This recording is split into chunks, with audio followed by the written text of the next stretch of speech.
Doctor B R. Ambedkar की 135वीं जयंती पर दिल्ली की मुख्यमंत्री रेखा गुप्ता ने उन्हें भारत का भाग्य विधाता बताया। उन्होंने कहा कि बाबा साहब के विचार आज भी देश को नई दिशा दे रहे हैं।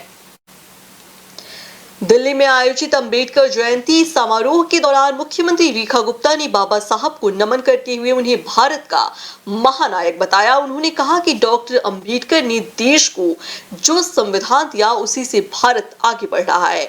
बाबा साहब का जीवन संघर्ष, न्याय और समानता की मिसाल है। सीएम रेखा ने कहा कि बाबा साहब का मार्गदर्शन आज भी समाज के लिए प्रेरणा है। उन्होंने श्रद्धांजलि अर्पित कर लोगों से उनके आदर्शों पर चलने की अपील की। देश के महानायक डॉक्टर भीमराव अंबेडकर जी, जिनके मार्गदर्शन में भारत वर्षों से लगातार गति पकड़ता हुआ आगे बढ़ रहा है।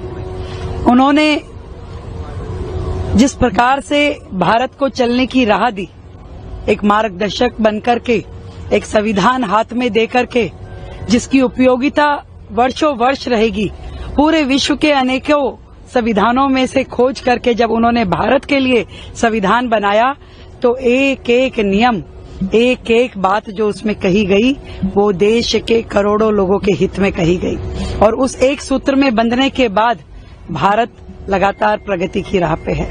मैं अगर बाबा साहब को भारत का भाग्य विधाता कहूं तो इसमें कोई अतिशयोक्ति नहीं। आज उनकी जन्म जयंती पर हमारी ओर से उनके चरणों में कोटि कोटि नमन और उनके दिखाए हुए रास्ते पे भारत प्रगति की राह पे रहे, ऐसी आशा। न्यू वीडियोस की अपडेट पाने के लिए सब्सक्राइब करें इंडियन न्यूज को और बेल आइकन को दबाएं।